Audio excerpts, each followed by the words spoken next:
It's not so much good or bad. It's different or similar, because if you want to be similar, then you're gonna drown in the vacuum of innumerable alternatives. It's really that simple. If I know somebody who created an online alternative station, and they thought it was the greatest thing since sliced bread, and they put a lot of money into it. But it would be very easy for anybody in his garage to get more listeners than that station had. It depends on who that anybody is and who they know and who's interested in what they're interested in and what they put in between the songs. In a world where you can have anything, then I don't need to wait for I don't need to settle for good enough. I can have exactly right, And what radio is designed to do, and I'm talking about the kind that lives over the air, radio is designed to be good enough. Radio is designed to please most people reasonably well most of the time. And the better it does that, the higher the ratings. Once upon a time, it was not only the, good enough, it was all there was. Well, I think when you talk about a niche, that's differentiation by definition. And, sometimes niche means small, other times niche means deep. And I think ultimately you're dealing with something that should be, by its nature, deep. And if you have something that's deep, yet also worldwide, then to me, the world is your oyster, literally, because that's the differentiation you're talking about. If instead you're saying, well, I can do a classic rock station better than, the hundreds of classic rock stations, the thousands of classic rock stations in America, good luck to you. I don't know that really solves much of a problem. But at the end of the day, the ability to have something that's audio-based that targets a specific audience with a specific, and I'm not talking about a demographic audience, I'm talking about a particular taste audience, an audience with a particular interest in a particular thing.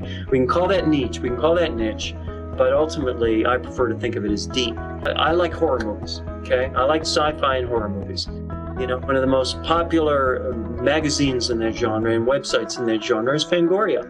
Now, if I had a station built around the proposition of getting deep into the horror movie and culture community, let's say, what a great opportunity, because there's a whole lot of fans in that area. I see them at Comic-Con every year, and you have the ability to leverage in any direction you want. Why not approach Fangoria and say, I've already got this station built out that's all about horror and culture and scary stuff. Let me co-venture with you, feature this on your website. Help me get interview subjects for my station. And this will be the co-venture between us. And I can do something for you that you wouldn't otherwise do yourself. You haven't done yourself. And you can offer something to me which I can't otherwise get, which is exposure. The problem a lot of these niche players have is not commitment, but exposure.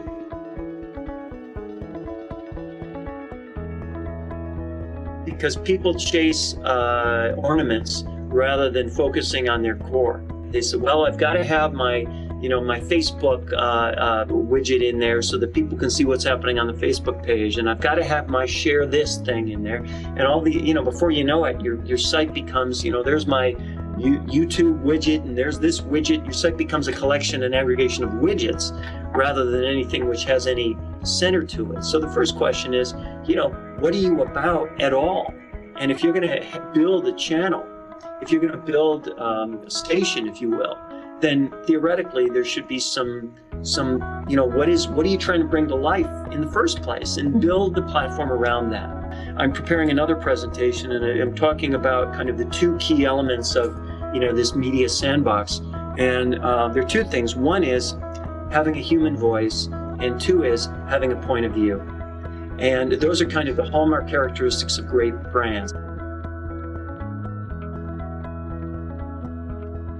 If you have a brand that has any value, then ultimately your obligation from the social standpoint, the community standpoint, is to provide a place for people interested in you to aggregate. And they can aggregate when they aggregate in your presence, when they come to play in your presence. What is there for them to do? At the very minimum, what there is for them to do is to listen to you, okay? But that's not a social function. That's the same function that's been going on in radio for 100 years. The question is, how do they play together in your presence? What is there for them to do in your presence that relates to your content and relates to your brand? CNN.com, you will not see video on CNN.com that is essentially a live streaming feed from CNN television. You will not see that. You will see a different window onto the world of CNN, a different kind of sandbox for you to play in, and you can choose the stuff you want, and you can see what your friends like, and you can, do other kinds of social things relative to that. Huffington Post, same story. What are you providing in your digital portfolio that allows me to experience your brand with my friends in a manner that makes it sensible for me to bring them along?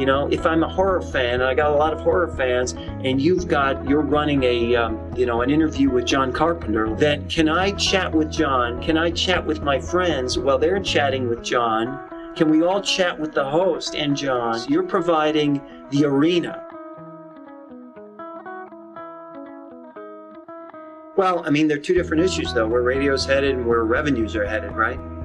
Part of the problem on the revenue side is that you're dealing with something that falls through the cracks. It's not quite digital in the sense that a Google ad is digital, with click-throughs and accountability and so on.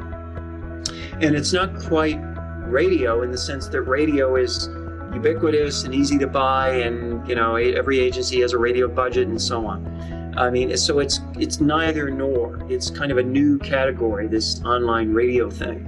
Add to that the fact that online radio, the metrics in online radio themselves are evolving, and as those evolve, those will open the way for more advertisers who understand the category better.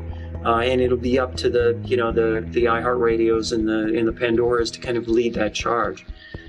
So that's kind of where the advertising is right now. It's a transitional process as people get more accustomed to it. In terms of where radio's going, I think radio's going off-band.